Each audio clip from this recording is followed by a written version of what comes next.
ఒకప్పుడు toll gate దగ్గర ఆగి డబ్బులు ఎప్పటికప్పుడు కట్టేవాళ్ళం. ఆ తర్వాత కాలంలో నరేంద్ర మోడీ వచ్చిన తర్వాత అక్కడ ఈ కార్డులు తీసుకోవాలని కూడా చెప్పారు. గుడ్. అయినా లేట్ అవుతూ ఉంది. అక్కడ ఓ 10 లారీలు నిలబడ్డాయి అంటే ట్రాఫిక్ నిలిచిపోయే పరిస్థితి. దానికి పరిష్కారంగా ఫాస్ట్ ట్యాగ్ సిస్టమ్ పెట్టారు, చాలా బాగుంది. ఇప్పుడు దాన్ని కూడా తీసేసి ఈ కొత్త సిస్టమ్ పెడతా ఉంటారు. కానీ ఇక్కడే అసలు సమస్య వచ్చింది, ప్రాక్టికల్ సమస్య ఏర్పడింది. ఏంటయ్యా అంటే ఈ ఫాస్ట్ ట్యాగ్లు ఎక్కడికక్కడ ఆగిపోతున్నాయి. ఎందుకంటే ఇదివరకు ఈ పేటీఎంతో పాటుగా ఎయిర్టెల్ అని చెప్పేసి ఇట్లాంటి వీటితో నడిచేవి. ఇప్పుడు ఏదో ఒక ట్రబుల్ వస్తుంది, కాసేపు ఇది ఆగిపోయింది అంటున్నారు, కాసేపు అది ఆగిపోయింది అంటున్నారు.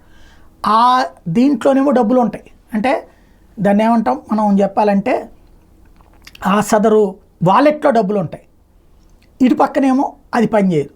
కరెక్ట్గా ఆ టైంకి ఆగిపోవడం, ప్రతిరోజు కనీసం గంటలో 1-2 సార్లు ఈ ట్రబుల్ వస్తుంది.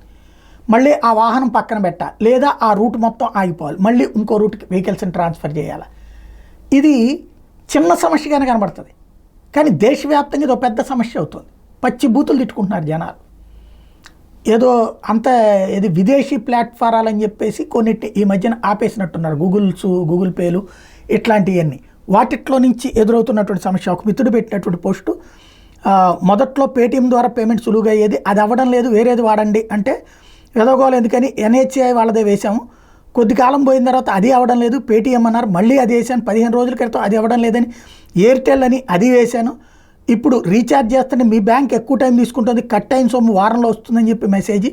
ఒక పక్కన దాంట్లో ఉన్నటువంటి వాలెట్లో డబ్బులు, చేతిలో డబ్బులు లేకపోతే అదొక పెద్ద సమస్య.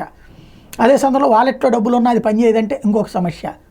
ఇవి డబ్బు ఉన్నటువంటి వాళ్ళ కష్టమే, కానీ ప్రతి ఒక్కరికి చిరాకే. ఓ బస్సు అట్లా ఆగిపోయిందంటే మొత్తం అందులో ఉన్న ప్రయాణికులకు, ఒక కారు ఆగిందంటే దాంట్లో ప్రయాణించే వాళ్ళందరికీ ఇబ్బంది. దీనికి ఒక సాదర పరిష్కారం కనుక చూపెట్టకపోతే ఎప్పుడైనా సరే ఒకటే, నువ్వు 100 రకాలైన మంచి పనులు చేయి, ఇట్లాంటి చిన్న విషయాల మీద వచ్చే విరక్తే నెగిటివ్ అవుతుంది ప్రభుత్వాలకి. అది మోడీ గారి సర్కార్కి ఎవరైనా చెప్పి అట్లాంటి పరిష్కారం ఏదన్నా ఆలోచిస్తే నితిన్ గడ్కరీ గారితో మాట్లాడి బాగుంటుంది.